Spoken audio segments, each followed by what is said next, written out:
Bonjour les amis, j'espère que vous allez bien. Alors aujourd'hui spécial Patrick Valenza, spécial Deviant Moon surtout. Donc je suis contente de vous retrouver, j'espère que tout va bien pour vous. Et puis bah écoutez, on va pas trop tarder, on va démarrer tout de suite parce que alors déjà je vais vous présenter mes trois Deviant Moon. Voilà. Donc version française que j'ai reçue très récemment par le Salon des Arcanes. Ça c'est une des toutes premières versions que j'ai eues. À la base, il y a une petite bordure blanche, comme vous pouvez le voir ici. Mais très récemment, je ne sais pas ce qui s'est passé, j'ai eu envie de les couper.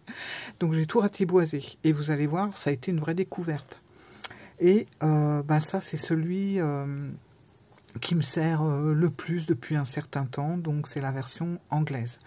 Alors, est-ce qu'il y a des différences entre la version française et la version anglaise? Ça, je vais vous répondre après.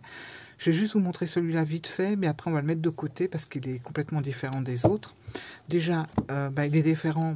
Pourquoi? Pas parce que, voilà, il est plus petit. Forcément, j'ai coupé les tranches. Mais même quand il avait les tranches, il était un peu plus petit. Même avec les tranches, je veux dire. Voilà, vous voyez, donc il y a quand même une petite différence en haut, sur les côtés. Et ce qui est étonnant, c'est que j'ai découvert ce jeu au moment où j'ai vraiment enlevé les bordures blanches. Voilà, il avait des bordures blanches, c'était... ça me déplaisait pas, enfin je m'en fichais bizarrement, je sais pas, je n'ai jamais pensé à les retirer. Et là, très récemment, je l'ai fait, et ça a été une découverte du jeu, parce que j'ai redécouvert un jeu que je ne connaissais pas du tout, avec des codes couleurs. Comme ça, chose qu'on voit pas du tout si vous avez justement la première édition avec les contours blancs. Je suis sûr que vous n'avez pas remarqué qu'il y avait des codes couleurs intérieurs. Bon voilà, en coupant ces bordures, je les ai découvertes, donc forcément, chaque couleur va correspondre à une suite. Le rouge, ça va être les épées, parce que pour Patrick Valenza, ça correspond à la colère, à les défis, etc. Le bleu, ça va être le calme, l'apaisement, c'est les coupes. Le vert, c'est les bâtons. Voilà, je crois que c'est ça, vert bâton, ouais, parce que pour lui, ça représente le côté naturel. Et il a mis le contour noir pour les pentacles, avec le côté matériel. Voilà, donc il est un petit peu plus petit. Et puis vous voyez, le fait d'avoir coupé, ça n'a pas du tout entamé... le dos des cartes, bien au contraire. Je trouve que ça l'a mis super en valeur. Voilà. Donc je l'aime beaucoup, il est un petit peu plus petit et très pratique à emporter justement, un petit peu plus petit que les autres. Voilà, je le range tout de suite. Comme ça après, on va regarder les autres. Alors, la version française qui est ici, je l'ai reçue il y a très peu de temps, il y a peut-être une semaine, une bonne semaine. Je l'aime beaucoup, franchement, rien à redire. La petite différence, on va dire, la version française avec la version anglaise, justement j'ai mis les cartes devant, c'est au niveau des couleurs. C'est très très léger, mais je trouve que la version française est légèrement plus relevée au niveau des couleurs que la version anglaise. Vous allez peut-être le voir, regardez déjà le vert du stand à ce niveau-là. On voit que le vert ici est beaucoup plus... il est plus appuyé, on va dire, que le vert du côté de la version anglaise. Regardez pour le violet, c'est un petit peu pareil. Le jaune, voilà. Ici, on est sur des couleurs un petit peu plus diluées. J'ai pas de préférence. Pourquoi? Tout simplement parce que... du côté de la version française, il y a de très belles couleurs, assez, on les voit bien. On les voit bien aussi là, mais c'est un petit peu plus dilué. Mais par contre, comme chez Patrick Valenza, pour le Deviant Moon, les arrière-plans sont hyper importants. J'avoue que dans la version un petit peu plus claire, on voit beaucoup mieux les arrière-plans. Voilà, que les arrière-plans sur la version française, on les voit un tout petit peu moins. Mais franchement, voilà, ça reste la version française, donc forcément, c'est génial que Nicolas du Salon des Arcanes ait pu nous faire la traduction. Voilà, moi j'avais déjà traduit les bouquins, tout ça, mais c'est quand même sympa d'avoir le petit livre et tout ça, quoi. Le seul truc, par contre, dans la version française, que je n'avais pas compris au début, c'est qu'on a des cavalier de denier, reine de denier, roi de denier, etc. Mais à côté de ça, on va rester avec la papesse, le hiérophante, la tour, le magicien. Donc on a l'impression que c'est un peu un mix de Marseille et de Rider-Waite-Smith. Et quand j'ai posé la question à Nicolas, qui m'a répondu très rapidement et très gentiment, il m'a dit que c'était un parti pris en fait. Bon, puis la traduction, c'est jamais simple non plus. Pour lui, les deniers, ça lui parlait plus dans le sens où les deniers, c'est l'argent, c'est le matériel, etc. Voilà, ce que je comprends tout à fait. Maintenant, c'est vrai que pourquoi avoir, dans ce cas-là, ne pas avoir mis le mât, enfin le magicien en mât, le hiérophante en pape, et puis la grande prêtresse en papesse, par exemple. Bon, moi ça me gêne pas, honnêtement, voilà. Je suis vraiment contente de l'avoir en français, je le garde précieusement. Je sais qu'il n'y en a pas, bon, il en a 1000 ou 3000, je sais plus, mais ça reste quand même limité, donc je suis contente de l'avoir avec moi. Je le garde précieusement. Voilà. Et puis, je vais passer à la présentation, les petites explications avec celui avec lequel j'aime bien travailler, que j'aime bien explorer, regarder. C'est la version anglaise, voilà, je suis habitué à l'avoir dans les mains, celui-là, donc je vais le reprendre. Et vous allez voir, on va parler un petit peu là, justement, directement du Deviant Moon, plus des petites anecdotes que Patrick Valenza a mis dans certaines cartes. C'est assez rigolo. Et puis c'est vrai que le Deviant Moon, c'est un jeu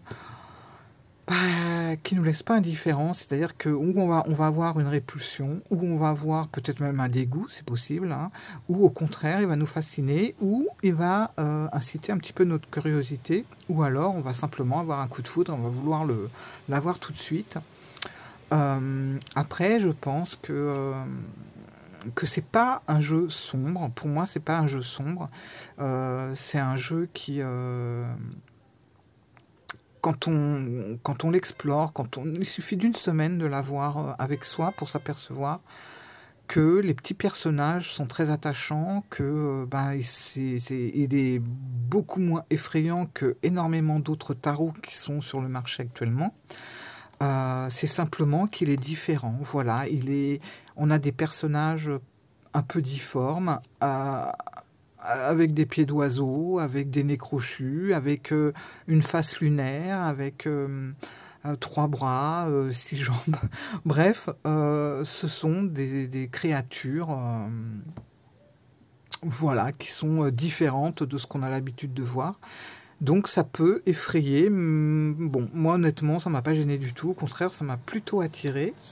Et puis, Patrick Valenza, ce jeu, il a commencé à l'avoir en tête à l'âge de 15 ans. Donc c'est pas non plus un petit jeu, voilà, il est sorti, je crois, en 2011. Enfin, ou il est revenu en 2011, je sais plus trop. Mais enfin bon, ça fait quand même un certain temps, ou en 2004, je sais plus. Toujours est-il que c'est à 15 ans qu'il a commencé à avoir des envies de faire, à avoir des images, que ce soit par les rêves, que ce soit dans son imagination. Il commençait à imaginer un peu ce genre de petits personnages, peut-être sans vraiment penser à faire de tarot, mais en tout cas, il imaginait ce genre de petites créatures.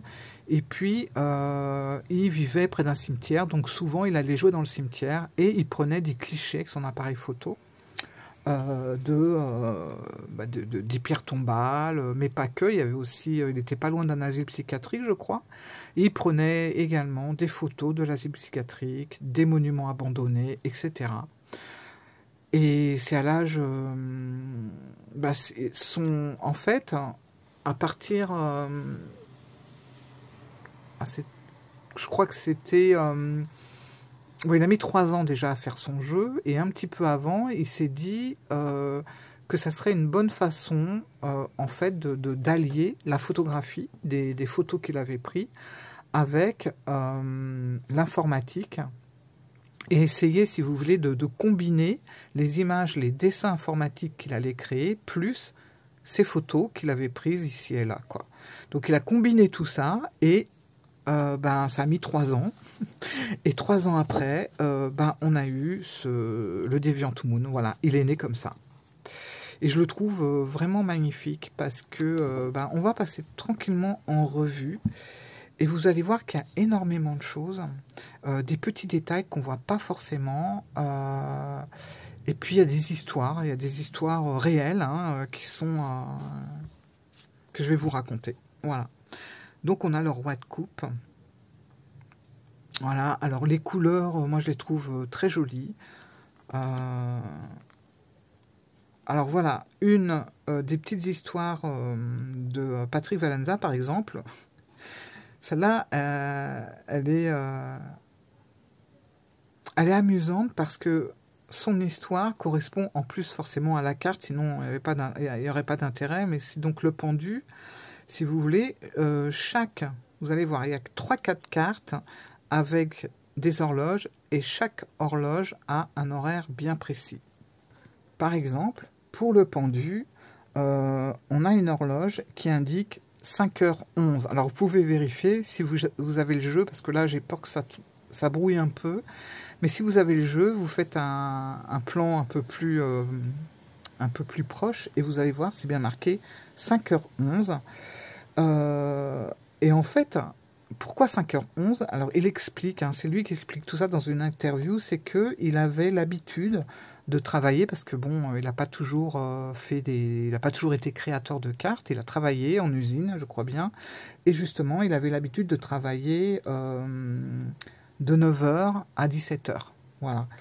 Et très souvent, il travaillait plus que prévu, il faisait quelques petites heures sup, voilà, ça dépassait l'horaire à laquelle il devait partir. Il devait partir à 17h, et puis souvent, très souvent, on lui demandait de rester plus longtemps, et du coup, il fallait qu'il termine certaines choses, du coup, il partait plus vers 17h15, 17h11, 5h11 donc, plutôt que 17h. Et il avait vraiment l'impression que c'était un réel effort pour lui à chaque fois de pouvoir se libérer à l'heure prévue dans son contrat. C'est toujours un effort. Et du coup, il avait vraiment sa vie qui était en suspens, voilà, parce que, mine de rien, le temps de rentrer, tout ça, ça chamboulait pas mal ce qu'il avait prévu. Voilà.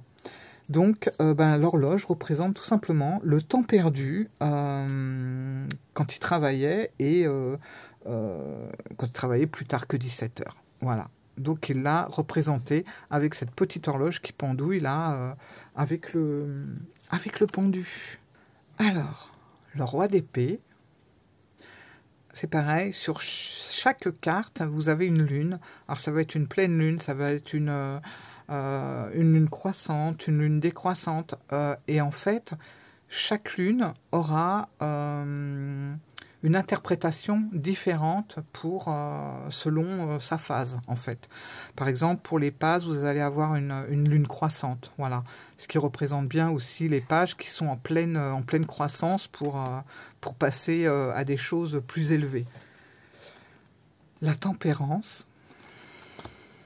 Alors, le 2 de bâton, alors c'est aussi très intéressant parce que Patrick Valenza, il a fait des petits changements quand même au niveau, les comparaisons par rapport au Rider-Waite-Smith. C'est vrai que ça ne suit pas vraiment. Pour certaines cartes, on s'en écarte un peu. Et puis, la signification aussi s'en écarte un peu. Moi, je vois, par exemple, j'aime beaucoup le 2 et le 3 de bâton. Et là, le 2 de bâton, je ne m'y retrouvais pas, en fait. Là, on est plus dans un personnage qui est très créatif, et tellement créatif qu'il a inventé cette espèce d'appareil pour pouvoir planter ses graines plus rapidement, pouvoir faire son travail, pouvoir labourer son champ plus rapidement que prévu. Donc, on est vraiment dans la créativité. Voilà. Le magicien. Le cavalier de Pentacle, le 6. Voilà, là on voit, c'est un peu une âme errante. Et on voit justement ce personnage qui distribue... et vous voyez, il les distribue comme ça, comme une machine un peu, les pentacles. Donc là, on reconnaît le 3 d'épée. Le diable, très intéressant, ce diable qui domine, pour moi il domine la Terre en fait, il domine notre planète et on voit qu'il y a des volcans qui pètent partout. En fait, ce diable, il se régale du malheur en fait qui peut propager sur Terre, quoi. C'est vraiment un sale diable, hein. Celle-là c'est pareil, si vous regardez bien, on a ici une horloge. Alors, celle-là, elle marque 11h58, si vous regardez bien. Donc, 2 minutes avant minuit. Et on voit là un personnage qui travaille énormément. Et justement, 2 minutes avant minuit, ça représente un petit peu tout ce qu'on peut faire, tout ce qu'on peut travailler en une journée, que ce soit au niveau professionnel ou après quand on rentre chez soi, plus les enfants, la famille, etc. C'est-à-dire qu'on fait un nombre incroyable d'heures et on a vraiment la tête dans le guidon et on ne regarde pas en fait. On ne regarde pas le temps qu'on y passe, le temps qu'on met et juste au moment où on lève la tête et on s'aperçoit que il n'est pas minuit, il est 11h58. Donc 2 minutes de moins et là, c'est là qu'on se dit... qu'on comprend le temps qu'on a passé dans une journée. Et c'est peut-être aussi une façon de lever le pied et de prendre conscience un peu de toutes les tâches qu'on peut faire. Voilà. La tour, elle est très parlante. Si vous entendez des bruits, c'est mon chat qui est enrhumé, comme d'habitude. Donc le 3 de coupe, c'est quand même différent du Rider-Waite, je trouve, et je trouve que c'est très intéressant. Là, on a 3 personnages, on a un prêtre, un fakir, et puis cette femme aux mœurs légères qu'on retrouve un petit peu dans d'autres cartes. Donc 3 personnages complètement différents dans leur façon d'être.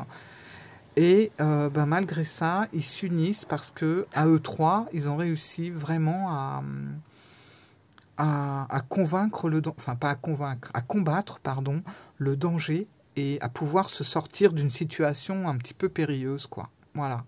Comme quoi, parfois, il faut s'unir malgré les différences pour pouvoir aller vers la victoire. Voilà. Voilà. Celle-là, je l'aime bien et puis elle me fait sourire parce que le Deviant Moon, c'est ça, c'est la réflexion, c'est parfois être un petit peu étonné de ce qu'on peut voir, peut-être aussi un peu effrayé, ça peut arriver quand on commence à l'utiliser. C'est aussi des petits moments où on sourit, par exemple, comme cette espèce de créature qui ressemble un petit peu à une menthe religieuse sur une puce. Voilà, et je trouve que la menthe religieuse sur une puce, ça me fait sourire, c'est vraiment ça, quoi. C'est le côté action, rapide, voilà. L'as de pentacle, c'est pareil, vous allez voir au fil des cartes que tous les as, contrairement au rider, ont des personnages, ce sont des scènes vraiment comme les autres cartes, c'est pas juste l'élément qui est posé sur la carte. Celle-là, je l'aime beaucoup, 9 de coupe. Bon, là, voilà. On n'a même pas besoin de réfléchir, on comprend tout de suite qu'on est sur la carte des souhaits, quoi. La reine de pentacle, elle me fait un peu penser à Marie-Antoinette sur cette carte, dans le sens où on voit une reine, franchement, bien vêtue, un beau chapeau, un gros pentacle. Elle est vraiment dans un milieu luxueux, enfin voilà quoi. Et puis on a l'impression qu'elle dénigre un peu son peuple. Alors moi je le vois comme ça, il y a des personnes qui vont voir ça plutôt comme ses enfants. Mais il y a quand même une différence, ne serait-ce qu'au niveau du vestimentaire, entre elle et les 4 personnages qui sont par terre, un peu à l'abandon, quoi. Cette carte-là, je la garde dans le jeu tout le temps, je ne l'enlève jamais. Ça représente pour moi un petit peu la carte, un peu la carte Joker, quoi. l'as d'épée. Vous voyez, l'as d'épée, on a un personnage. Et vous voyez, beaucoup de personnages ont comme ça une face lunaire, un masque, un côté blanc, un côté noir. Le côté blanc avec l'œil ouvert qui va plutôt être dans enfin, dans notre conscient, enfin dans les choses qu'on voit. Et puis le côté beaucoup plus sombre où l'œil est fermé, où la face elle est plutôt noire. Donc là, ça va être un peu le subconscient qui travaille. La force. Là, c'est une force un petit peu violente, quoi. Hein. C'est un combat avec je sais pas trop ce que c'est, une créature entre le mi-crocodile, mi-serpent, je sais pas trop. Mais voilà, c'est assez... De toute façon, là, il y a vraiment... il faut se défendre. Si on se laisse faire ou si on y va en douceur, on se fait bouffer, quoi. Alors, ici, je l'aime beaucoup celle-là. Donc, c'est le 4 de coupe. Donc, on reconnaît vraiment le côté blasé, le côté ennui, le côté un peu aussi, un petit peu le côté dépressif, le côté aussi jeter une bouteille à la mer parce qu'on a besoin d'aide, ça peut être ça aussi. Et puis, on a un bateau justement qui passe, on a l'eau pour les émotions. Et si vous regardez bien, on a un chapeau et une petite couette, là, une petite queue de cheval, et au bout, on a une clé. Voilà. Et cette clé, ça montre vraiment que finalement, on détient la solution. Il suffit juste... Parce qu'elle a tout. Elle a tout. Elle est dans un... Voilà. Elle a les coupes. Elle a un château. Elle a vraiment tout ce qu'il faut. Mais il lui manque juste quelque chose. C'est le moral, quoi. C'est de se relever. Et puis, voilà. Bon, il y a quelqu'un qui a la solution pour s'en sortir. Celle-là aussi, elle est vraiment belle. Moi, elle me fait penser à quelqu'un d'un peu somnambule, attiré par les forces lunaires. Et là, attention, avec les épées en dessous. Celle-là, je l'adore. Je vous en avais parlé sur le groupe, pour ceux qui sont sur le groupe. Il y a énormément de choses. La femme, son mari, la pleine lune, les embrouilles... peut-être parce que les 3 verres ont été cassés malgré lui. Il y a une rose qui représente quand même un amour, 2 couples qui restent debout, donc c'est peut-être pas vraiment mort l'amour, enfin voilà. Et puis en même temps, on voit que c'est une femme très autoritaire, mais pourquoi elle l'est comme ça? Bon, déjà, elle a le dessus sur son homme, hein, même au niveau corpulence. On dirait presque un enfant, alors peut-être qu'il est immature aussi. Enfin bref, on peut imaginer énormément de choses. Le page d'épée. Page d'épée, très visionnaire, très voilà, observateur. Les amoureux. Alors, attention à ce qui se passe ici. Là, c'est pareil, on a une illustration qui change quand même. On est avec le 7 d'épée et on voit ce personnage du 7 d'épée qui fait le malin. Mais voilà quoi, il ne se rend pas vraiment compte que son épée, elle tient à un fil. Je l'aime beaucoup celle-là aussi. Ça, c'est un genre de dessin qu'on retrouve assez souvent, je trouve, dans les cartes. Ouais. Le 9 de pentacle. Là, on voit un petit animal, un petit familier. Alors ça, on le retrouve assez souvent dans les jeux de Patrick Valenza, ce petit personnage-là. Enfin, c'est plutôt un petit animal, mais on le retrouve. Celle-là, j'aime beaucoup. Ça représente... là, on est plus sur une représentation d'enfant qui s'est peut-être perdu, qui recherche son chemin, enfin bref, et qui est volontaire. La roue de fortune, avec une voyante qui tourne la roue du destin pour raconter... les histoires à son consultant. Visiblement, on a l'impression qu'elle elle va parler un petit peu comme, voilà, comme un disque. Et par contre, lui, il est effrayé de tout ce qu'elle peut dire. Donc, attention. Voilà. Celle-là est très étonnante. Moi, j'aime beaucoup le 3 et le 2 de bâton. Et c'est vrai qu'au départ, j'étais un peu perdue avec ça. Et là, on est vraiment dans une régénération de création, voilà, avec la lune qui souffle aussi sa chaleur. Mais on voit qu'il y a vraiment quelque chose qui se crée entre la nature. Enfin, bon, c'est à travailler tout ça. Hein. Regardez, celle-là, elle est très belle. Pour un as, franchement, super belle carte aussi. Très, très décorée, il y a vraiment une scène. Celle-là est très belle également. Elle change. Hein, 8 de bâton, elle change, mais on sent quand même là, avec la faux, on sent quelque chose qui va arriver assez rapidement. Voilà. Alors là, on a une petite pendule qui nous marque minuit. Je n'ai pas encore trouvé s'il y avait une histoire à Patrick Valenza derrière ça. Je n'ai pas encore trouvé, mais je finirai par trouver. Le roi de Pentacle, bien solide, bien campé, bien ancré. Hein. Là, voilà, c'est une jolie représentation aussi d'un père qui apprend à son fils à jouer aux échecs et puis par conséquent qui lui apprend la vie parce que les échecs c'est aussi un petit peu apprendre la vie quoi. Hein. Anticiper, etc. Et on voit qu'il lui apprend ça. Et d'ailleurs, vous voyez, on a quelqu'un sous la table qui a piqué une pièce du personnage, du père. La reine de coupe. Le 4 de bâton qui est un petit peu différent aussi au niveau de la signification. Là, on va être aussi peut-être dans une impasse, peut-être dans quelque chose de tendu aussi. L'as de coupe.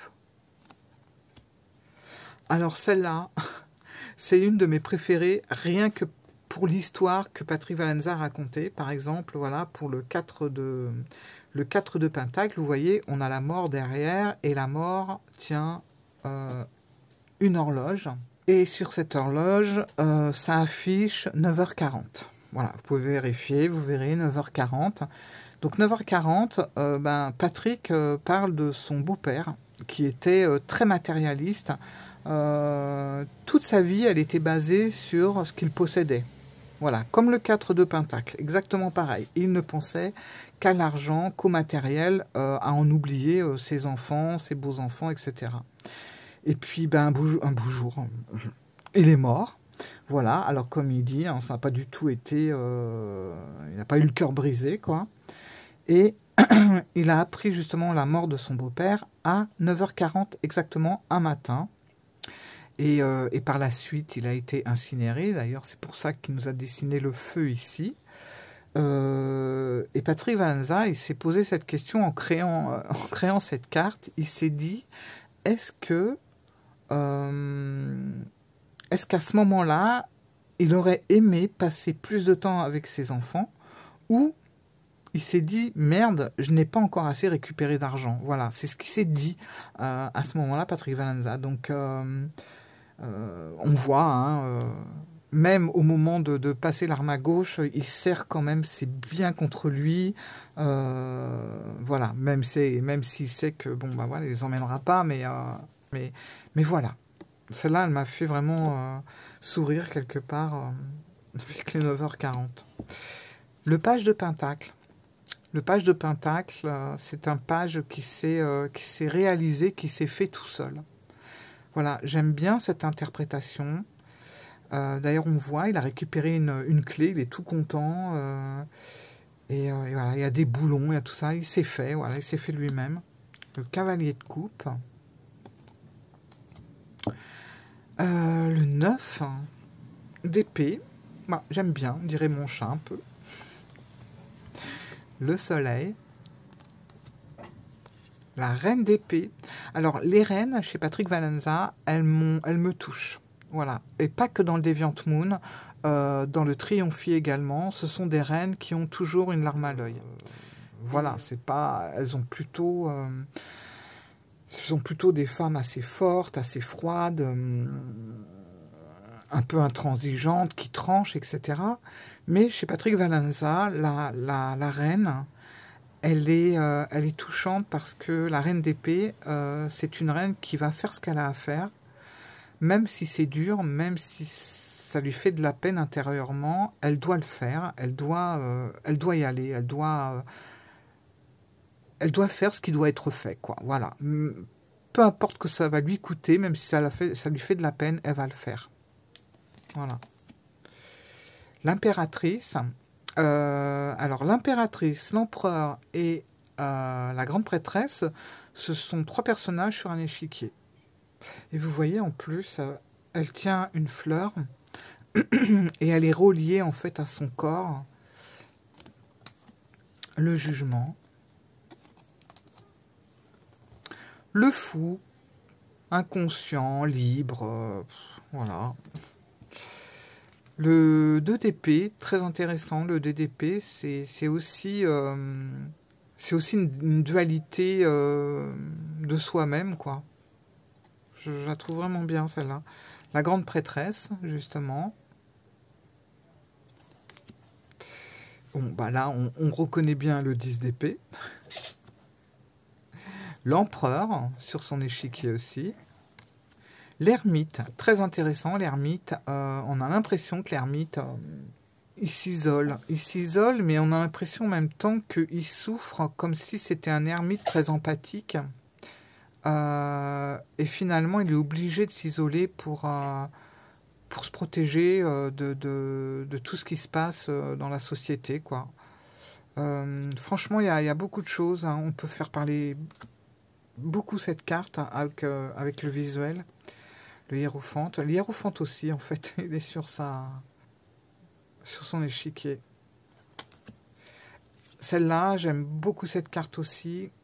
Si on observe bien les détails, on s'aperçoit que, en fait, elle s'évade, elle s'est libérée. Vous voyez, sa ceinture, là, elle était attachée ici. On voit l'autre morceau de la ceinture ici. Et elle a dû se libérer. Et on voit que là, avec ses mains, c'est comme si elle se disait, c'est terminé, j'en peux plus, je m'en vais, je veux plus voir, je veux plus subir tout ça. Et elle part. Voilà, elle a réussi à couper le cordon. Le page de bâton, qui est un page qui n'est pas conscient du danger, en fait. Parce que il est sur des échasses et en même temps sur un lac gelé. Voilà, mais il le fait, il est content. Le chariot. Le 6 de bâton. Alors le 6 de bâton, on pourrait imaginer que toutes ces mains tendues sont autant d'opportunités qui lui ont été proposées pour sa victoire, pour sa réussite. Le 2 de pentacle, jolie carte. Le cavalier d'épée, voilà, on sait que la sortie elle est là et voilà, il est prêt, il est prêt à y aller. La justice, avec son côté, vous voyez, son côté blanc, œil ouvert, son côté noir, œil fermé, voilà.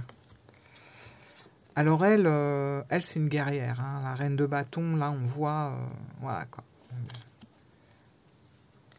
Le 5 de bâton. Celle-là, très intéressante aussi. Et d'ailleurs, parce que la vidéo, je l'ai tournée 2 fois, parce que la première a duré plus d'1h30, c'était vraiment pas possible. Donc je la refais en faisant moins de blabla, mais je vais à la fin vous montrer le tirage que j'ai fait pour le jeu. Et en fait, j'ai voulu tirer une carte du jeu, voilà, juste comme ça. Et c'est cette carte-là qui est tombée.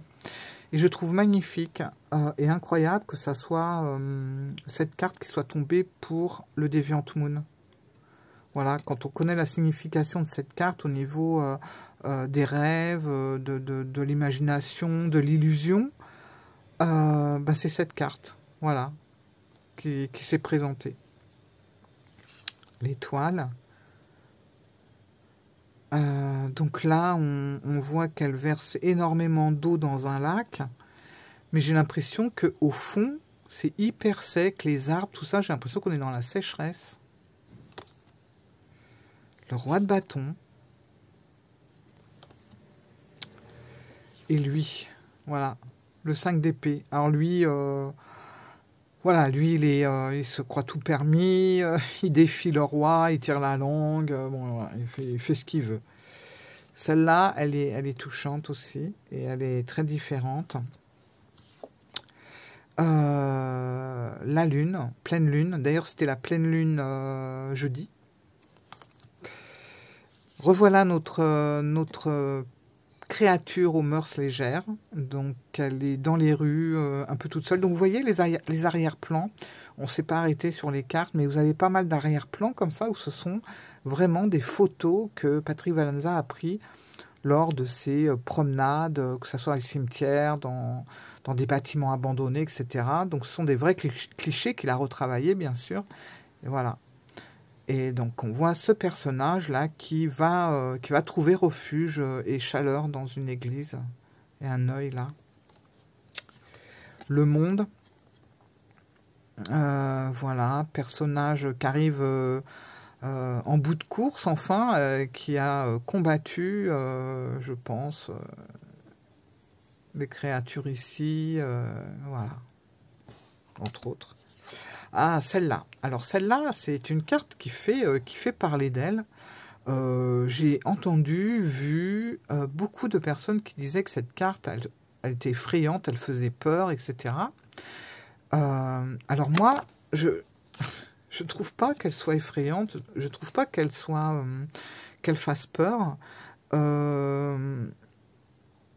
Pour moi, c'est, vous voyez, cette créature qui attend un enfant, en fait, elle appuie légèrement sur un enfant ici, là, parce que cet enfant, on voit qu'il veut remonter dans l'utérus de sa mère, etc.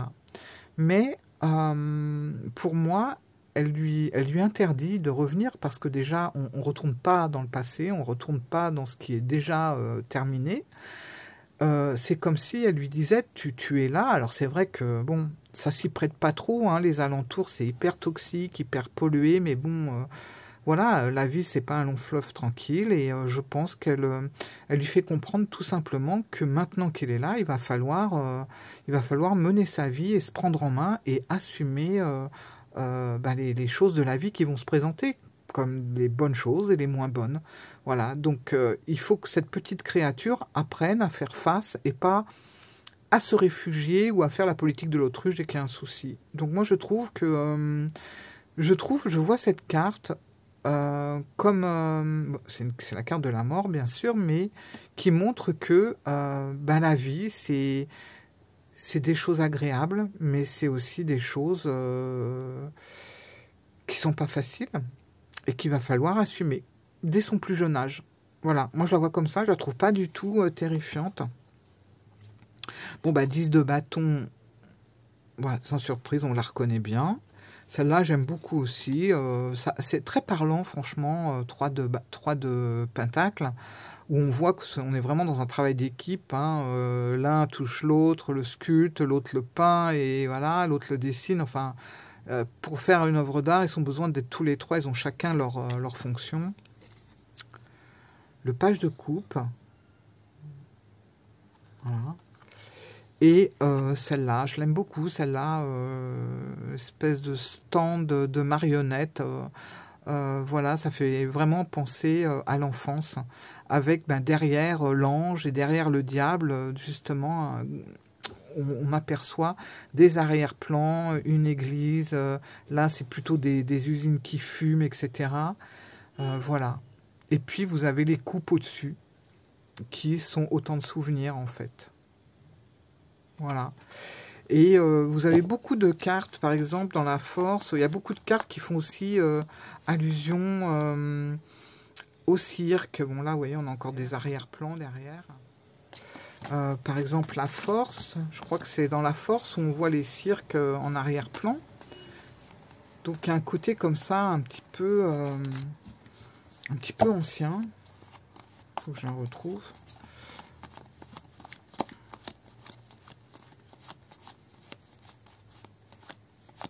Bon, je sais pas où elle est. Elle est là, voilà. Donc vous voyez, là, on est... il y a d'autres cartes comme ça, où on voit, c'est pas des pyramides, hein, si vous regardez bien, on est sous des chapiteaux. Voilà. Et peut-être justement que lui s'est échappé du cirque, ou voilà, quoi. Donc franchement, c'est vrai que ce jeu-là, il faut vraiment prendre du temps. Je pense que c'est un jeu qui demande de l'adaptation, voilà, qui demande de prendre son temps. Et vous voyez, il y a des personnes qui se disent, moi je le prendrai jamais, moi il me fait flipper, moi ci, moi ça, ou moi j'en veux pas. Et puis il y en a d'autres qui ont sauté le pas et après plusieurs mois, voire plusieurs années, se sont dit, bon ben là je le prends. Et étrangement, une fois en main, ça a été une forte émotion. Ça, je l'ai vu plusieurs fois.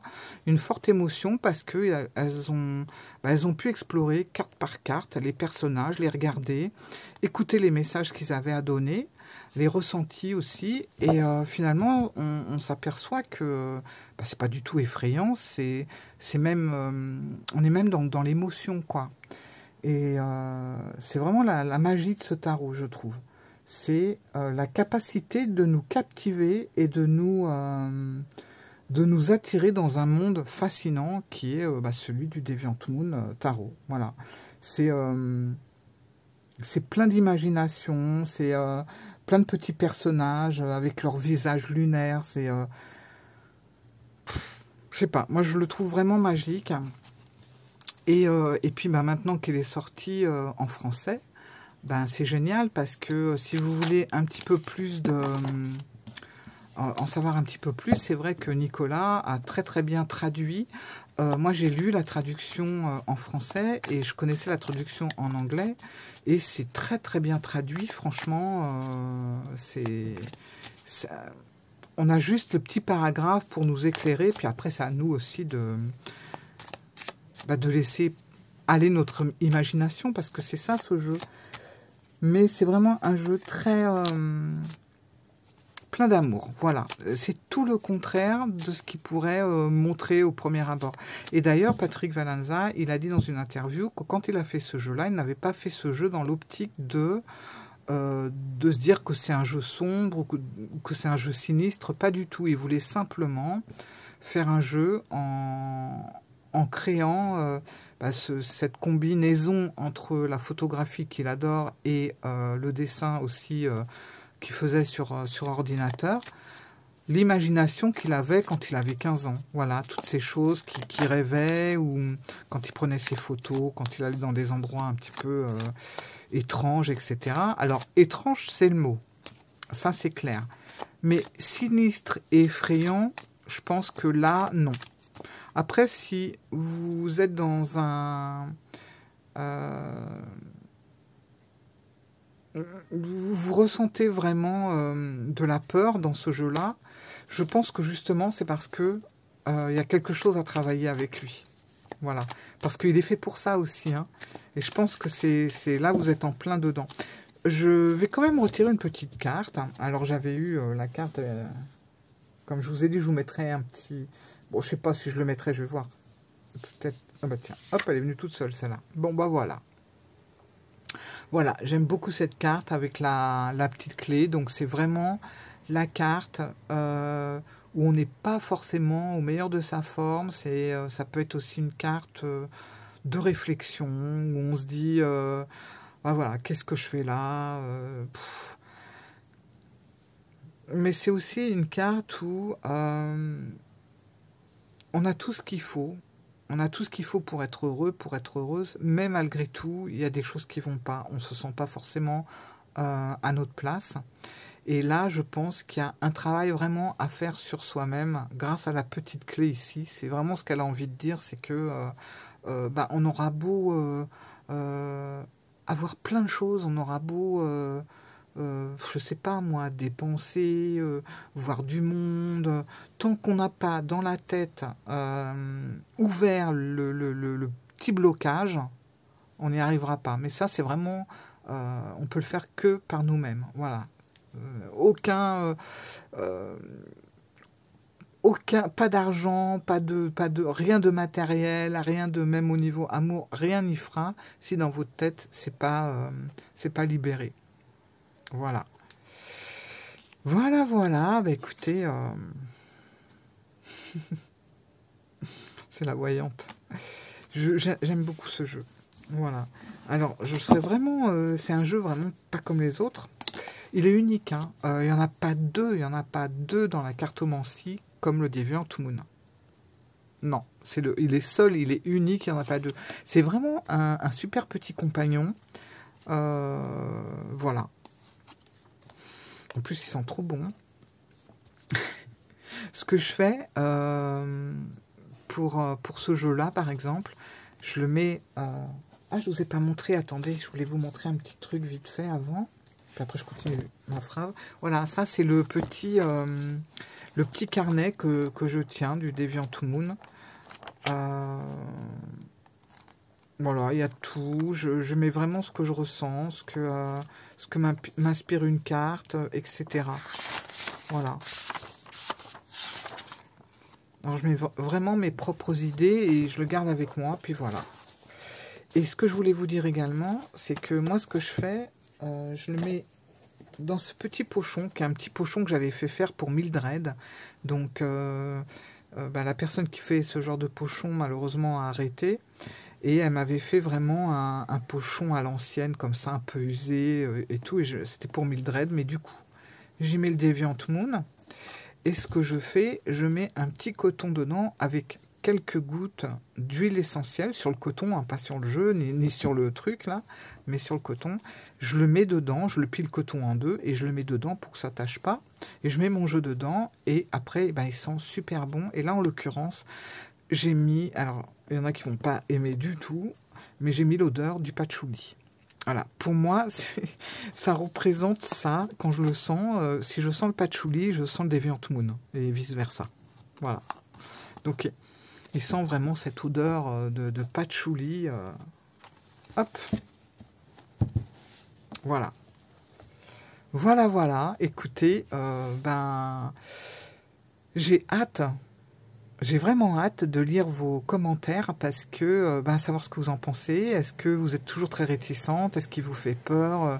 C'est vraiment intéressant pour moi de savoir ce que vous pensez du Deviant Moon parce que il peut faire tellement changer d'avis, ce jeu. Voilà, que j'ai hâte d'avoir vos ressentis. Voilà mes amis.